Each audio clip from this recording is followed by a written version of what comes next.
이름은 저 먼 옛날부터 조상들을 언급하게 되어 있어요. 성씨, last name.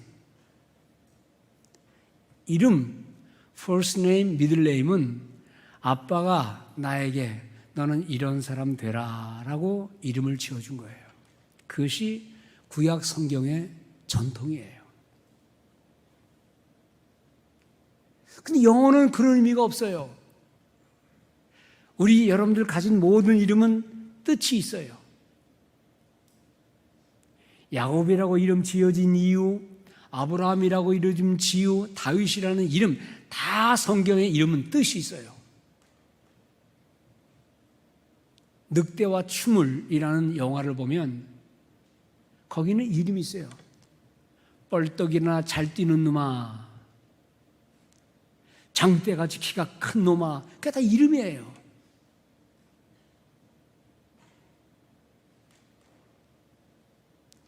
우리 성도들 가운데 제가 이름을 대면 왜 내 이름을 대요? 그럴까봐 제가 실례될까봐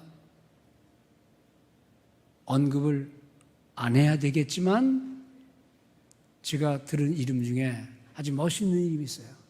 조선족 성도 중에 덕보라는 이름이 있어요. 덕보. 야, 덕이 얼마나 보배롭게 덕스럽고 보배로운 존재가 되기 위해서 그런 이름을 지어줬겠죠. 당신은 누구냐? 그러면 나는, 내 이름은 우리 조상님의 이름 받들어 나는 성씨가 이거고요. 우리 아버지가 지어진 이름은 이겁니다. 라는 이름 석자에는 조상의 역사가 서려 있고, 이름은 우리 부모님이 내게 너는 이런 사람 되어라 라는 뜻이 들어있는 게 이름이에요. 당신은 누굽니까? 사실 이 질문은 한 번 끝나는 게 아니에요. 너는 도대체 어떤 사람이냐? 라고 질문하면 사실 우리는 수도 없이 반복되어 있는 내 이름을 알게 돼요. 와, 이름값도 못하고 이름에 걸맞는 삶을 살지도 못하고, 사실 초대교회 성도들의 이름은 다 이름이 각각 있지만 세상 사람들이 총 집합체로서 똑같은 별명을 붙인 이름이 있었어요. 그 이름은 무엇인가 하니 그리스도인이라는 이름이었어요. 영어로 말하면 크리스천. 크리스천의 뜻은 크라이스트, 그리스도라는 말과 이아누스, 거기에 속한 사람, 그리스도에게 속한 사람, 그리스도의 꽁무니를 뒤따라다니는 사람, 예수를 흉내내는 사람, 그리스도라는 사람의 말에 덩달아 그렇게 사는 사람, 그것은 좋은 이름은 아니었어요. 사실은 비아냥거리는 이름이었어요. 똘마니들, 쫄짜들, 그 무리들. 그런데 세상 사람들은 그렇게 뭐라고 비웃었지만 그리스도인들은 너무나 자랑스러웠어요.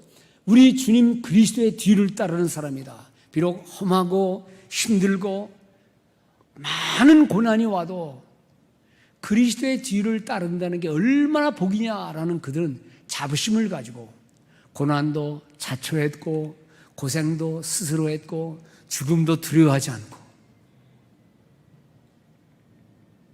저는 오늘 여러분들에게 당신의 이름이 뭡니까? 라고 말할 때 여러분들이 가진 고유의 개개인의 이름을 꼭 그것만 언급하려고 하는 건 아닙니다. 우리 모두가 다 동등하게 변함없이 공통적으로 가져야 되는 이름은 그리스도의 뒤를 쫄쫄 따라다니는 사람들. 남들은 그걸 뭐라고 생각하든지 관계없이 우리 스스로는 그 이름에 만족하고 자족하고 기뻐하는 사람들. 사람이 자기 정체성을 내가 누군지를 깨닫고 산다는 것은 얼마나 소중한지 몰라요. 그러나 가장 불행한 사람은 자기 이름을 잃어버린 사람이에요. 내가 누군지를 기억하지 못하는 사람이에요. 아주 오래전 제가 LA에 살 때에 교통사고가 났는데 그 유명한 대학에 다니는 어느 학생이 교통사고를 당했는데 뇌를 다쳤어요. 자기가 누군지도 모르고 기억력을 다 상실했어요. 유학생으로 알려졌는데 나중에 이름이 밝혀졌어요. 친구들이 찾아갔는데 다 못 알아보는 거예요. 그 친구들이 왔는데 아무도 못 알아보는 거예요. 다친 모습에 그 다친 환자는 기억력이 다 잊어버렸어요. 사진이 여기저기 나가고 그 아는 사람이 한국에 보내서 어머님이 찾아왔어요. 어머님이 대성통곡하면서 아들을 깨웠는데 그 아들은 이 여자가 누구야? 아무도 팔도 벌리지 않고 눈동자 않고 딴 데를 보고 있어요. 어머니가 와서 막 울면서 아들아 아들아 그러는데 아들은 웬 여자가 오나 싶어서 그냥 멀거니 딴 데를 쳐다보고 있는 장면을 찍어서 잔인하게 그걸 크게 냈어요. 자기를 잃어버리는 그 장면이야말로 당신은 누구냐라는 얘기가 성경에 종종 나옵니다. 누가복음 8장에 보면 예수님께서 갈릴리 건너편에 거라사인들이 사는, 즉 흔한 도시는 아닙니다. 성경에 많이 나온 유명한 도시도 아닙니다. 거라사인 땅에 사는 어떤 한 젊은이를 소개하는데 그 젊은이는 귀신 들린 지정신 아닌 한 청년이 뻘거벗고 아무것도 걸치지 않고 이리 뛰고 저리 뛰면서 아무도 그를 제압할 수 없어서 쇠사슬로 그를 묶었지만은 그것도 소용없어요. 포기했지요. 멀쩡히 있는 집을 놔두고 시체들이 있는 무덤 사이에서 거기서 먹고 자니까 이게 말이 안 되는 거죠.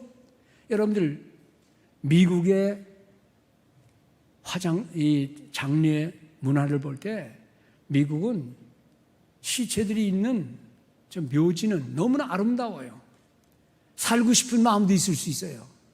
근데 중동지방의 옛날에 그 무덤가는 그게 아닙니다. 시신들이 그대로 보이기도 하고 냄새나고. 그런데 있어서는 안 되는 청년이 거기서 이리 뛰고 저리 뛰고 제정신 사는 거예요. 그런데 그 도시에 주님이 그리로 지나가시다가 그 정신 나간 환자를 봤어요. 성경을 가만히 보면 이런 말이 나와요. 도시 사람으로서 귀신 들린 자 하나가 있었다.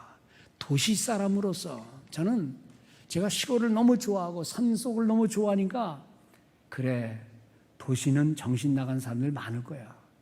이 사람처럼 귀신 들리지는 않았지만 도시는 자기 영혼을 빼앗기고 사는 사람이 많을 거야. 돈 버느냐고 이리 뛰고 저리 뛰고 자기 영혼을 팔아먹는 일들도 많을 수도 있다. 그래서 저는 그 성경 딱 보면서 도시 사람으로서 제 성경은 빨간 줄이 서 있습니다. 주여, 정신 나간 도시 사람 되지 말고 하나님이 주신 자연 속에서 비록 거기는 못 살아도 항상 마음속에 아름다운 자연을 꿈꾸며 살게 주옵소서. 아멘 안 해도 좋아요. 그러나 왜 도시 사람으로서라는 걸 왜 했을까? 그건 몰라요 잘. 그런데 어쨌든 사람 버글버글대고 먹고 사는 것이 인생의 전부인 것처럼 삶의 소중한 시간들을 다 그리로 내보내는 그런 사람들을 보면 어쩔 수 없이 우리가 그렇게 살아야 되겠지만 그러나 정신은 바라야 되겠죠. 도시 사람으로서 그 사람 이름도 안 나와요. 꼴이 말이 아니죠. 옷 하나도 안 걸치고 이리 뛰고 저리 뛰는 그 모습 보면서, 그것도 무덤 사이에 거하니 그 꼴을 보는 부모님이 얼마나 마음이 아플까요? 저는 이 본문을, 이 성경을 쭉 읽으면서 이런 생각이 들어요. 그래, 정신없이 부모도 잊어버리고 하나님도 잊어버리고 그저 육신만을 위해서 이리 뛰고 저리 뛰는 영혼 없는 우리 인생들을 바라보시는 주님이 너 그 자리에 있으면 안 돼. 네 영혼의 좌소는 그곳이 아니야 라고 하는 말을 우리에게 주시는 것 같아요. 그런데 주님이 그리로 가시는데 이 귀신 들린 사람이 뛰어나오더니 소리를 지릅니다. 당신이 나와 무슨 관계 있길래 왜 나한테 옵니까? 라고 소리 지르는 거예요. 그 장면을 생각해 보세요. 주님 말씀 한마디도 안 했어요. 그런데 예수님이 글로 지나가니까 뛰어나오더니 당신이 나와 무슨 상관이 있길래 여기 옵니까? 그것은 저는 이렇게 생각합니다. 그것은 그에게 복 떨어지는 소리예요. 복 떨어지는, 복이 팍 들어오는 소리예요.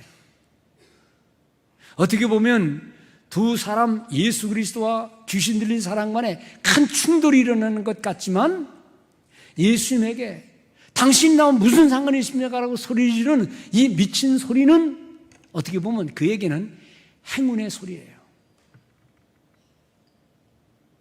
안 믿는 사람들이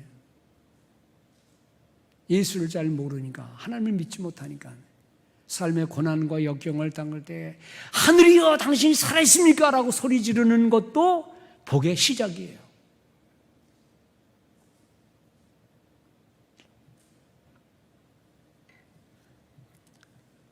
이럴 때 주님이 한마디가 뭔 거 아니에요. 내 이름이 뭐냐 그랬어요.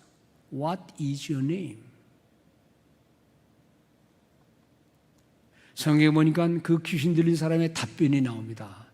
내 이름은 군대요. 군대요. 군대는요, 많은 군인의 숫자, 레기온이라는 말은 군단이에요. 많은 사람들이 모인 힘 있는 군대예요. 저는 그걸 가만히 해석을 해봅니다. 주님의 물은 질문은 네 이름이 뭐냐? 네 부모, 네 고유한 이름이 뭐냐? 그런데 대답을 하기를 나는 군대요. 저는 이걸 이렇게 해석해 보았습니다. 제가 이제 권사님 이름이 뭐예요? 권사님이 목사님 저 집 2채 가지고 있어요. 집사님 이름이 어떻게 되세요? 나는 사장이요. 어떻게 혹시 성함이 어떻게 되십니까? 나 박사요. 나는 아파트를 100채나 가지고 있다고요. 하는 말과 뭐가 다를까? 주님은 이름 석자를 물어봤는데 그 사람은 나는 힘이 워낙 셉니다. 나는 강력한 군대입니다. 자기 정체성을 잃어버린 거예요. 오늘날 주님이 우리를 물어보실 때 너는 뭐냐? 내가요, 박사요, 교수요, 사장이요, 장관이요. 주님이 물으시는 것은 네 부모와의 관계 속에 내 이름이 뭐냐? 너의 씨가 어디 소속이냐? 라고 물으시는데 우리는 있다가 없어질 별것도 아닌 학벌과 권력과 재물을 내세워서 내가 그겁니다 라고 말하는 이런 우를 범하는 것과 뭐가 다를까라는 생각을 해봐요. 초라한 인생인데 부모의 마음을 찢어놓는 어리석은 인생인데 하나님 앞에 돌아와야 할 죄인인데 인생은 그렇게 자기를 생각하지 않고 가진 재물과 능력과 위치를 가지고 하나님을 대하려고 그러니 이 대화가 안 되는 거예요.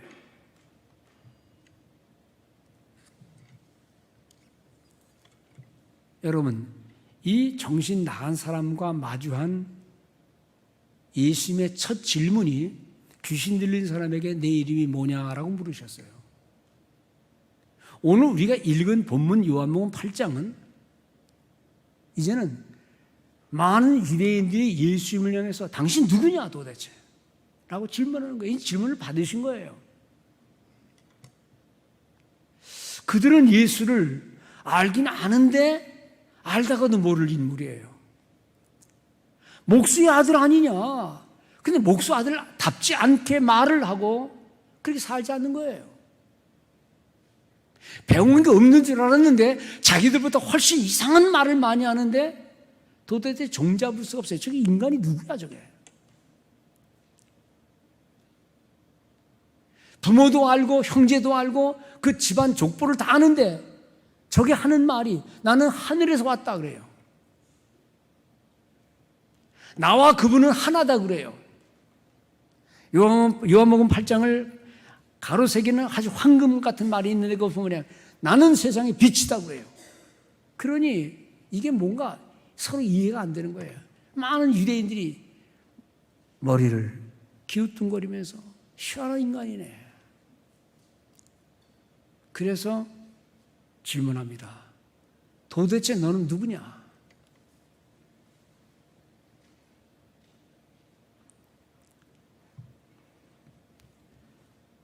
그 당시의 사람들마다 예수에 대한 이해가 달랐듯이 지금도 많은 사람들은 그분이 누구냐? 육신으로 아는 사람이 있고 인간으로 아는 사람이 있고 가문을 따라하는 사람이 있고 배운 것을 따라하는 사람이 있고 다 다르게 봅니다. 예수 믿는 우리 그리스도인들이 주님은 누구시냐? 주는 그리스도시요. 주는 그리스도시요. 당신은 하나님의 아들입니다. 이 관심을 다 제쳐두고 인생을 살고 있지 않습니까? 어쩌면 교회 다니는 사람들조차도 가장 중심적인 질문 앞에 우리는 그 질문은 다 팽개치고 그냥 인간들끼리 모여 사는 거예요.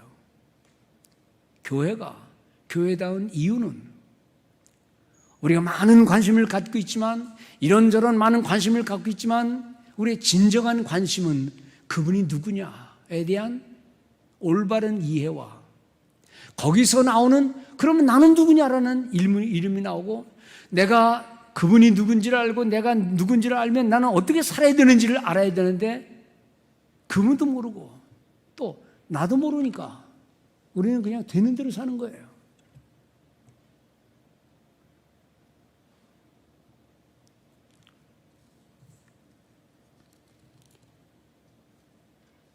주님이 알다가도 모를 말씀을 계속 하십니다.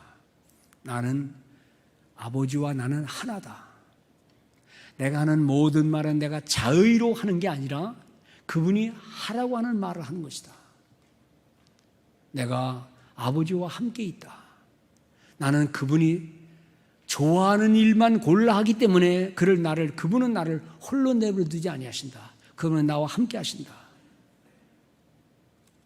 여러분, 우리 주님께서 이런 말씀을 하시는 모든 걸 들어보면서 우리가 주님을 따른다면 우리는 어떤 사람이 되어야 하는가 하는 생각을 하게 됩니다. 이 혼돈된 시대를 살아가는 우리들에게 처음이자 마지막 그리고 수없이 계속 질문해야 될 것은 나는 누구냐? 라는 질문이에요. 이거는요 어린애들만 당신은 누구십니까? 노래만이 나오는 게 아니에요. 철학자들도 이 질문에 대답을 미처 못하기 때문에 지식인이라고 하지만 참 지식을 지니지 못하고 우리도 수시로 변하잖아요. 가끔 우리 애들이 그래요. 아빠는 왜 이렇게 변해요? 그래요. 이랬다 저랬다 안 되는 거예요. 그래서 그게 내 모습이다. 아까는 분명히 가자 그래 놓고 저녁 때 되니까 왜 안 가요? 아빠는 왜 이랬다 저랬다 해요? 그래요. 그래서 그게 내 모습이다. 그런데 나는 이랬다 저랬다 하는 게 아니라 나는 원래 하나인데 상황이 바뀌어.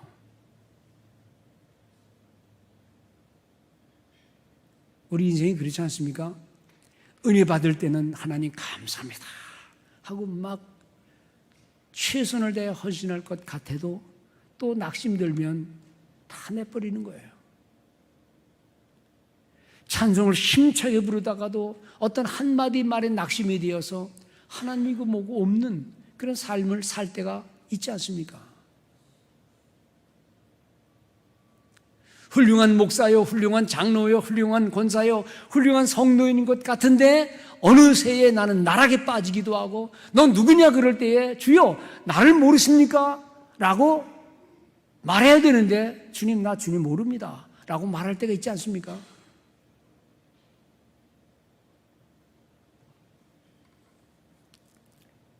언젠가 제가 여러분들에게 그런 고백을 했지만 제가 아는 어느 노 교수님 이제 세상을 떠나셨어요. 그분이 많은 학문을 가르치는 분인데 그분이 그런 말을 해요. 나는 내가 누군지를 아직도 모른다. 그 사연은 이거예요. 일본 시대에 태어나서 소학교를 다니고 중학교를 다니면서 나는 일본 신사 앞에서 천황폐하 만세 매일매일 그거를 소리치고 머리를 조아렸다. 45년도에 해방되어 나는 태극기 앞에서 대한민국 만세를 외쳤다. 6.25 50년 6.25가 났을 때 나는 인민해방군이 내려왔을 때 인민해방군 만세라고 소리쳤다. 그러다가 유엔군이 들어오니 우리 대한민국 만세 소리 외쳤다. 나는 앞으로 또 어떻게 말을 할 것이냐.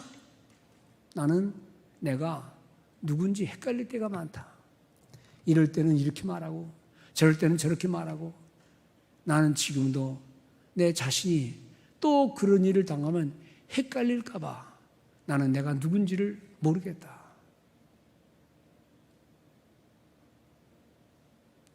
교회 앞에 와서는 하나님 죄인 왔습니다. 눈물 흘리고 사람들끼리는 니들이 나를 무시해 하면서 교만을 떨고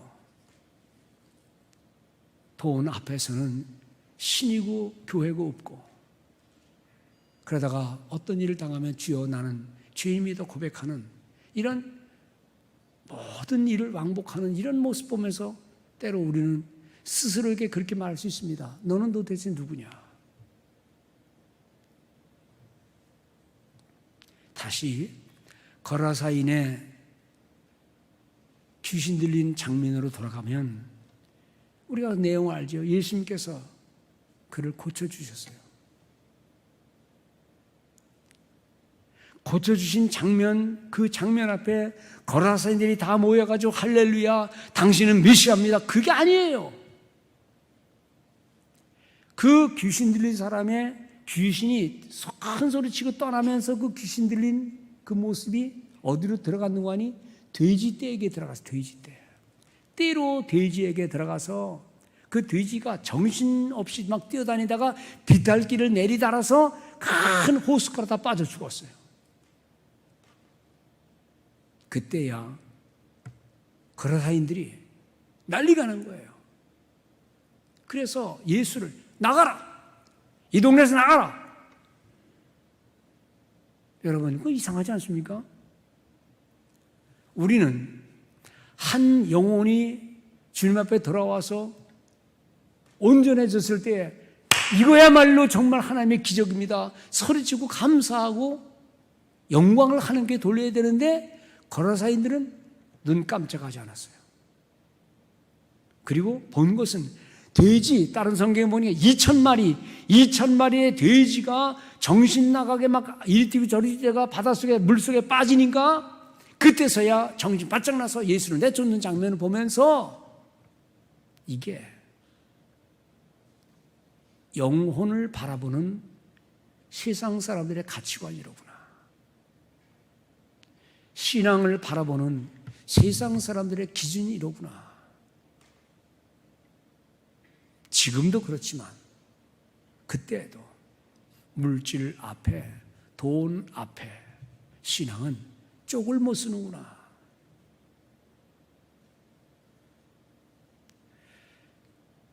인생의 가치가 돼지 2,000마리보다 못한 그러게 예수를 내쫓는 장면을 보면서 우리는 그런 시대를 지금 살아가고 있는 건 아닌가 생각을 해봐요.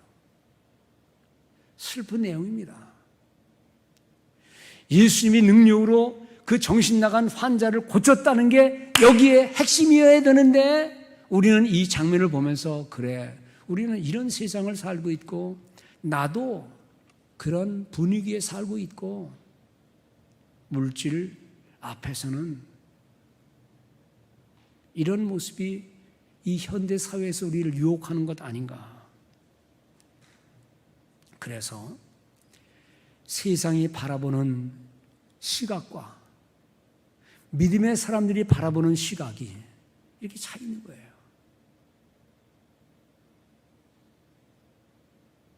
너는 누구냐?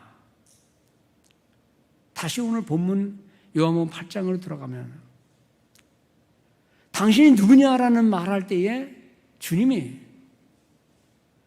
정답을 말하지 않고 빗나간 답을 하세요.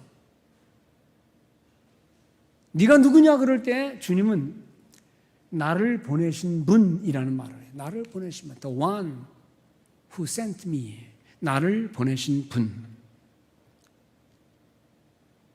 26절에도 29절에도 자기를 드러낼 때 주님은 말하시기를 나를 보내신 분이 계시다. 그분이 계시다.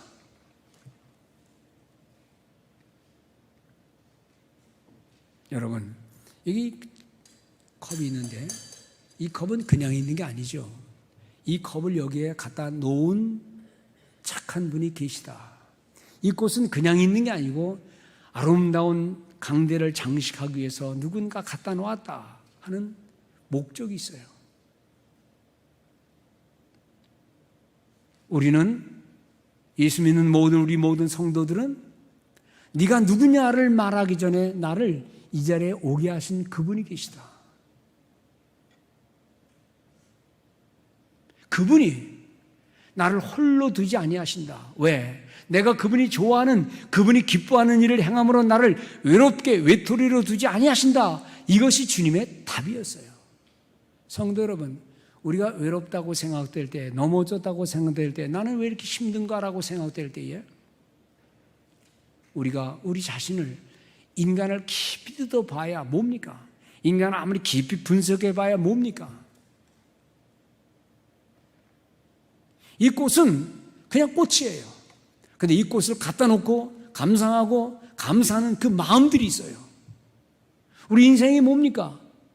나를 이 땅에 보내시고 나를 내어주시고 남들이 볼 때는 천한 인생이라고 말할지 모르고 떨어진 인생이라고 말할지 모르고 불완전한 인생이라고 말할지 모르지만 그분이 그를 이 땅에 오게 하셨다라는 의식만 있다면 세상은 삐뚤은 게 없어요.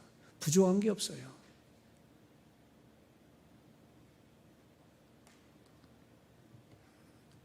제가 우리들과 아이들과 함께 하나님에 대한 얘기하려고, 우주를 얘기하려고 이제 뭔가 이렇게 텔레비를 보고 컴퓨터를 켜는데 이 온 막막한 우주, 광대한 우주, 멋있는 우주, 이 거대한 우주를 만드신 분이 있고 그 가운데 쫙 들어오면 먼지 같은 우리지만은 우리를 얼마나 아름답게 지었고 우리 생김새를 보아라, 몸 구조를 보아라, 얼마나 정교한지 그 얘기를 하려고 딱 보니까요, 거기에 사이언스인데, 과학인데 이 우주가 왜 성생되느냐 하면서 펑 하면서 막 뭐가 막 먼지 같은 게 나오고 막 결합되더니 막 되더니 나중에 이게 우주가 만들어지고 뺑뺑 도는 게 만들어지고 이 지구에 물이 왜 생겼느냐 그러니까 또 큰 운석이 그냥 여기 터지고 저기 터지고 하더니 거기서 물이 생긴 다음에 무슨 벌레가 생기고 그러자 한참 몇십억이 지나니까 뭐가 생기고 그래서 사람이 생기고 이런 그림을 제가 보니까 그냥 쓱 덮어버렸어요. 꺼버렸어요. 하나님과는 만큼도 관심을 두지 않는, 저절로 생겼다는 말을 하면서 어쩌다 우연히 by chance 우연히 일어난 사건으로 세상을 다 설명하는 걸 보면서 우리 애들이 이런 거를 보고 자라겠구나. 고등학교 때 머리 똑똑한 놈들이 이거 다 보고 자라겠구나. 여기에 저항도 못하고 그냥 보고 배우는 거로구나 생각하니까요. 눈앞에 노래예요. 이게 세상의 한문이로구나. 누가 이거 그냥 있는 거다라고 말하겠어요? 그거 그냥 저절로 생긴 거라 말하겠어요? 의도가 있고 목적이 있는 거예요. 우리 주님은 네가 누구냐라는 유대인들 앞에서 하시는 말씀이 나를 보내신 분, 그분 때문에 여기 있는 거다. 나는 혼자 있는 게 아니다. 예수를 믿는 우리 모든 성도 여러분, 우리의 모습이 어떠하든지 형편이 어떠하든지 우리의 존재와 활동과 우리의 목표는 주님이 우리의 배후에 계시고 우리 속에 계시고 우리가 함께 하시는 이분을 믿는 믿음에서 흔들림 없기를 주의 이름으로 축원합니다.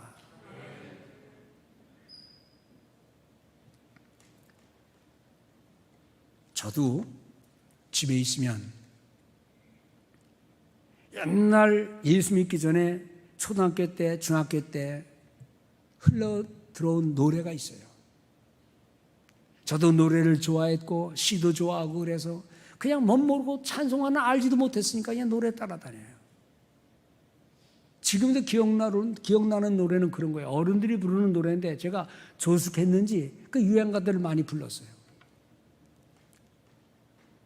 제가 여기서 멋들어지게 부를 수 있겠지만 이게 지금 시황으로 나가잖아요. 2부 때는 했어요, 사실은. 근데 못하겠어요. 근데 할까요?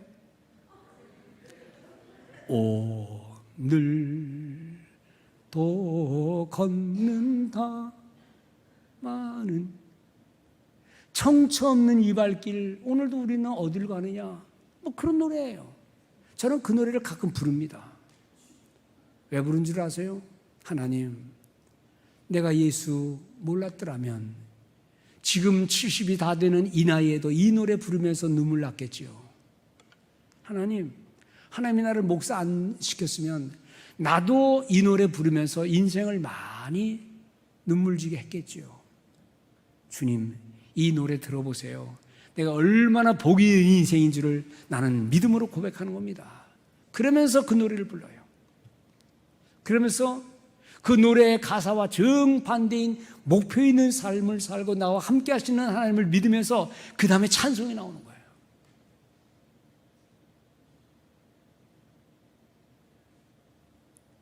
소년 시절의 참 의미를 알려면 청년이 돼야 소년 시절을 이해해요.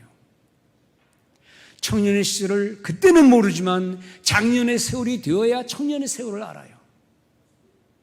인생을 알려면 인생이 저 멀리 있을 때 우리는 볼 수 있어요. 다음 세상에서 우리는 이 세상의 의미를 알 수 있을 거예요. 그래서 영생이라는 개념을 가질 때야만 제한된 인생의 모습을 알 수 있어요. 아니, 잠깐 집을 떠나 있으면서도 제 집을 떠나 있는 그 모습에서 제 자신을 보고 우리 효신교회를 볼 수 있고 좀 널리 생각할 수 있더라고요. 그 속에 파묻혀 살면 잘 모르겠는데, 몰랐는데 좀 떨어져 있으니까 이런저런 생각도 나고 목회를 뒤돌아보기도 하고 나 자신을 뒤돌아보기도 하고 그러면서 하나님 감사합니다. 내가 가진 건 많이 없어도 한 건 많이 없어도 내가 누군지를 알게 된 바로 이 시점이야말로 저에겐 축복입니다. 뭐 가져봤자 다 내놓을 거 아닙니까? 아무리 튼튼해봤자 다 흙으로 나갈 거 아닙니까? 소중한 것은 우리가 살아있는 동안에 주님 말씀하셨듯이 내가 그분의 기뻐하시는 일을 행함으로. 성도 여러분, 물론 그러시지 않겠지만 세상에 취하지 마세요. 그리고는 자신을 다시 한번 돌아보세요. 죽음 이후의 세계에서 지금 현실을 바라보는 여러분들 되시기를 바랍니다. 큰 돈을 가졌습니까? 그러면 내가 쫄쫄 굶고 한 푼 없었을 때를 생각하면서 이 돈을 생각해 보세요. 허락한 집에 삽니까? 아무것도 없는 곳에서 정말 심겹게 살았을 때를 바라보면서 감사하세요. 성도 여러분, 저는 간단한 말씀이에요. The one who sent me, 나를 보내신 분. 이거다. 나를 이곳에 보내신 분, 여러분들 이 자리에 오게 하신 분, 나를 그 현실의 모습에서 나를 있게 하신 그분, 그것을 의식하는 것, 그 자리가 비록 넘어지는 자리고 슬퍼하는 자리고 좌절의 자리고 실패한 자리일지라도 나를 있게 하신 그분. 근데 문제는 뭐냐 그러면 우리는 그런 가운데서 좌절하고 있다는 거예요. 힘들어하고 있다는 거예요. 그리고는 하나님 나를 버리셨어요? 하나님 내 기도 안 들으셨어요? 근데 뒤돌아보면 아이고 참 바보 같았었구나. 유학생활할 때 등록금이 없는데 이 말이는 안 되는 거예요. 유학생은 등록을 풀타임으로 안 하면 이민국에 자동으로 보고가 되고 그리고 나가야 되잖아요. 아무리 해도 돈이 안 들어와. 그래서 할 수 없이 학교에 가서 사정상 내가 이번 학기는 한 과목만 택해야 되는 파타임으로 하게 해달라고 요청을 하려고. 그래서 차를 타고 가는 그 모습이 좀 처량하잖아요.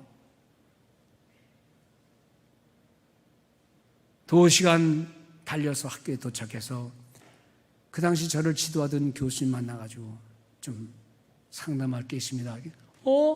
미스터 문 어디 갔다 왔냐? 그래서 집에 있었다. 아이고 너 전할 얘기 있었는데 그러면서 그때야 뭐 셀폰이 있습니까? 뭐가 있습니까?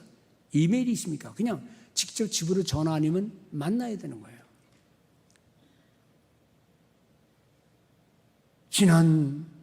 지난달에 미국 어느 교회에서 여론교회에서 학교로 장학금을 보냈는데 우리 교수들이 얘기하다가 누구한테 이 장학금을 줄까? 그래서 미스터 문 자네한테 주려고 우리 결정했는데 연락을 못했네. 어디 있었어? 어디 있긴 집에 있었는데. 내가 그냥 놀러 다니고 도서관 다니니까 전화를 못 받는 거지. 이게 없으니 셀폰이 없으니까. 그래서 속으로 하나님 왜 진작 말을 안 해줘 이런 거. 내가 집에 있을 때 전화 좀 해주지. 왜 한 달 동안 나 고생시킵니까? 근데 그런 절망과 낙심과 후회스러운 시간이 있을지라도 뒤돌아보면 내가 그 정도 기도하고 말길 다행이지. 에라 목사 때려치자. 얘라 공부고 뭐고 돈이나 벌자. 그랬더라면 얼마나 하나님 앞에 범죄했을 것인가. 그래도 그 어려운 구렁텅이 속에서도 기도했으니 하나님 어떻게 된 겁니까? 여러분 시편은 다 노래요 기도입니다. 그런데 시편 전체를 다 보면서 거기에 할렐루야 감사합니다 영광받아 몇 편이나 됩니까? 많은 시편의 내용들은요 하나님 원망이에요. 찬양도 상황은 엉망이었어요. 다윗의 긴 생애 속에서 있었던 그 슬픔의 모든 내용들이 아름다운 시로 승화되었을 뿐이지 그 시를 읽고 있는 다윗은요 눈물 났던 거예요. 그러므로 우리 성도들의 삶에서도 좀 어려운 일이 있습니까? 고통스러운 일이 있습니까? 입으로 범죄하지 말고 하나님 기도로 연결만 되면 돼. 기도로 연결만 되면 하나님은 살아계시니까. 저는요 교회에서 성도들이 때로 이제 막 뭐 이러쿵저러쿵 말이 나와도 제가 눈 깜빡 안 합니다. 어떤 때는요 잔인할 정도로 제가 얘기합니다. 잔인할 정도로. 왜 그렇게 생각하세요? 목사가 정이 없어서도 아니에요. 단 그분이 기도하니까. 기도하는 사람은요, 무슨 잔인한 말을 해도 돌아서요. 하나님이 그 마음에 있다는 걸 확인만 하면 저는 무슨 말을 다 해요. 그런데 저 사람 믿음 없다 그럴 때는요, 한없이 쓰다듬어 둬야 돼요. 말 조심해야 돼요. 그러나 믿음이 있으면, 기도하는 사람이라면 무슨 말을 해도 하나님이 계시기 때문에 그 속상한 말을 들으면서 그는 울면서 기도하거든요. 목사가 그런 말 할 수 있습니까? 하나님 하고 기도하거든요. 그러면 하나님이 해결해 주세요. 이 험한 시대에 아직도 문제가 안 풀리는 것 같은 세상에 여러분 오해하지 마세요. 문제 없었던 세상이 있습니까? 감기로 해마다 죽는 사람이 얼마나 많은지 압니까? 지금은 몸이라도 조심하잖아요. 마스크라도 쓰잖아요.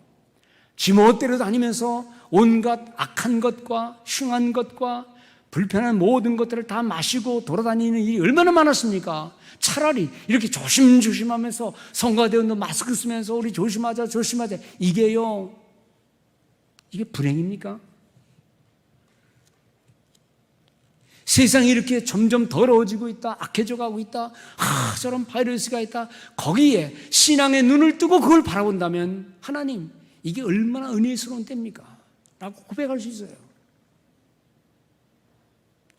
성전을 사모하는 사람들은 내가 성전을 사모하는 그 열심히 그냥 지나갔습니다라고 후회스러워하면서 이렇게 모이는 게 얼마나 소중합니까? 라는 이 소중함을 새롭게 깨닫는 것, 이것도 축복인 줄 믿습니다. 어쩌다가 내가 이 지경이 되었지 하면서 탄식하고 그걸 하나님께로 가지고 가지 않는 것보다는 아주 절망의 구렁텅이인 것 같아도 거기서 뭔가 의식을 가지고 하나님을 의식하면서 하나님을 향해 있다면 그는 절대 외톨이가 아니에요.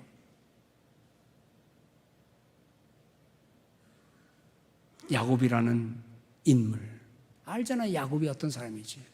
그 사람이 무슨 아버지한테 축복받기를 원했습니까? 그냥 있는데 엄마가 하라는 거예요. 자꾸만 네 형 에서는 아니다, 네가 부모의 축복을 받아야 된다, 하늘의 은혜를 받아야 된다 그러더니 형을 대신해서 털 많은 가죽 옷을 입히면서 너 아버지한테 들어가서 복 받아라. 야곱의 뜻이 아니었어요. 하라는 대로 한 거예요. 그런데 그것이 화로 변했어요. 아버지도 어머니도 이러다가는 형과 동생이 칼부림 나겠구나 싶으니까 얼른 너 떠나라. 그 떠나는 것이 20여 년의 세월이 될 줄 알았어요. 그리고는 길을 갔어요. 길을 가는데 가져온 양식도 물도 동이 났겠지요. 그리고는 어수룩한 밤이 오니 그냥 자는 거예요. 성경은 그때 장면을 이렇게 말합니다. 돌베개를 베고 잠을 자더니, 돌베개를. 저는 이렇게 봅니다. 성경에서 기록할 게 그렇게도 없나? 그냥 잠잤다면 되는 거지. 무슨 돌베개를 했다는 걸 왜 그렇게 얘기를 해? 그냥 잠잤다 그러면 되잖아요. 왜 돌베개를 했다는 말을 왜 해요? 그런데 그 다음에 그가 그 돌을 기둥을 삼고 전을 세우겠다는 결심을 하고 거기서 제사를, 예배를 드린, 기도하는 그 장면 속에서 그 돌은 의미가 있는 거예요. 성경이 이렇게 말합니다. 그가 돌베개를 베고 잠을 잤는데, 꿈에, 생시가 아니고 꿈에, 꿈을 꾸는데 하늘에서 사다리가 내려와. 가만히 보니까 사다리에서 무슨 천사들이 오르락 내리락 거려. 가만히 보니까 그 위에 하나님이 계신데 무슨 소리가 나. 그 약속의 소리가 뭔지 성경을 들여다보세요.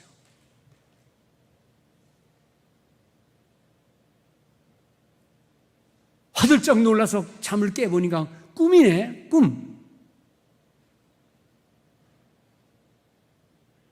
에이, 개꿈이로구만. 아무것도 없네, 별밖에 없네 하고 다시 잠을 잤으면 성경은 그걸 기록하지 않았을 거예요. 그런데 꿈인데 희한한 꿈이에요. 꿈을 깬 후에 야곱이 하나님 앞에 앉습니다. 그리고 고백합니다. 창세기 28장에 보면 꿈을 깨고 하는 말이 나오는데 28장 16절에 야곱이 잠에서 깨어 이르되 여호와께서 과연 여기에 계시거늘 내가 알지 못했다. NIV 성경은요, surely, 확실히 The Lord is in this place. 주님이 이 자리에 있구나. 그런데 I was not aware of it. 나는 그걸 몰랐구나. 주님이 이 광야에 내가 있는 이 슬픔의 자리, 고독한 자리, 황량한 자리에 주님이 계셨는데 내가 몰랐구나. 그 다음에 하는 말이 이에 두려워하여 이르되 두렵도다. 이 두렵도다라는 말은 정확한 번역인지 모르겠어요. 두렵도다. 이곳이요, 이것은 다름 아닌 하나님의 집이요, 이는 하늘의 문이로다. 영어에는 기도해 있어요. He was afraid and said, How awesome is in this place. How awesome. Awesome. 멋있는 노래, 기가 막힌 집, 깜짝 놀랄 만한 좋은 일이 있을 때 How awesome. 그럽니다. 얼마나 기가 막힌 일이냐. How awesome.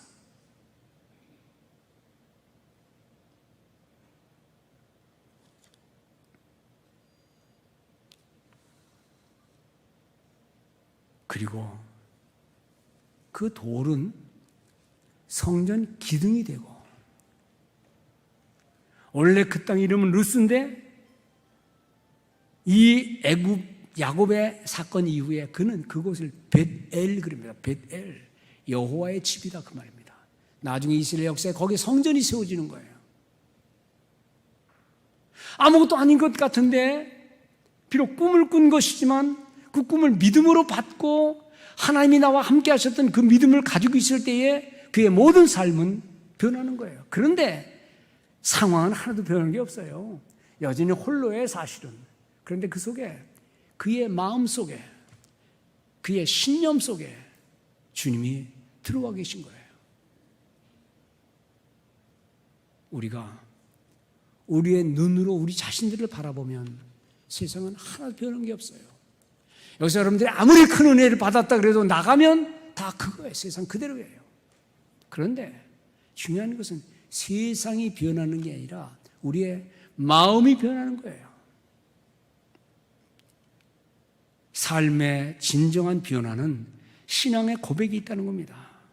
하나님의 임재를 믿고 변화된 자기 고백을 가지고 세상이 변할 걸 기대하지 말고 내 속에 하나님이 함께 하심을 믿고 내 자신이 변할 때에, 내가 변할 때에 눈물이 변해서 감격의 기도가 되는 거예요. 하나님 앞에 무릎 꿇는 겸손 때문에 세상이 다 다르게 보이는 거예요. 누가 나를 향해 손가락질해도 내 속에 들어계신 주님 때문에 나는 그를 믿음의 눈으로 볼 수 있어요. 사랑의 눈으로 볼 수 있어요. 여러분, 이것보다 더 소중한 것이 있습니까? 당신은 누굽니까? 라고 자기 자신에서 예수 떼내고 하나님 떼내고 하나님의 언약 떼내고 너는 누구냐 그럴 때에 얼마나 처량합니까? 100년을 살든 90을 살든 50을 살든 무슨 관계 있어요? 예를 들면 우리는 다 죽습니다. 언젠가는. 아마 10년, 20년, 30년 후에는 혹시 30년 후에 제가 혹시 이 교회를 방문한다 다시 왔을 때 여기 계신 분이 몇 분이나 남아 있을까요? 시간 문제예요. 그러면 중요한 것은 우리가 살아있는 동안 내가 주님을 얼마나 기쁘시게 하는 삶을 살고 있느냐, 그게 관건이에요. 사형수가 있습니다. 내일 죽습니다. 내일 사형 당하는 날이에요. 그런데 간수가 뛰어오더니 종이 하나 줍니다. 축하합니다. 축하합니다. 뭐인데요? 사형 날짜가 일주일 연기됐대. 축하합니까? 당신 사형 날짜가 3달 미뤄졌대. 그게 축하합니까? 인생은 가는 길이 똑같아요. 시간은 똑같이 언젠가 다 다가와요. 살아있는 게 중요한 게 아니라 나와 함께하는 분이 누구냐? 내가 움직이는 게 중요한 게 아니라 너 뭐 때문에 바쁘냐? 무엇을 위해 살고 있느냐라는 이 삶의 대명제를 해결하고 나면 고난도 축복이요, 절망도 희망이요, 눈물도 감사가 될 줄 믿습니다. 이 너는 누구냐라는 질문은요, 나 옛날에 다 한 적 있어? 아니에요. 인생은요, 고비마다 어떤 순간순간마다 다시 질문해야 돼. 너는 누구냐? 하나님이 함께 하시는 성도님들, 함께 하시는 주의 일꾼들, 함께 하시는 모든 주님의 백성들. 그래서 나는 외톨이가 아니래. 내가 그분이 좋아하시는 일을 행함으로 주님이 나를 홀로 두지 아니하셨다. 주님과 함께하는 믿음의 성도들 되시기를 주님의 이름으로 축원을 드립니다.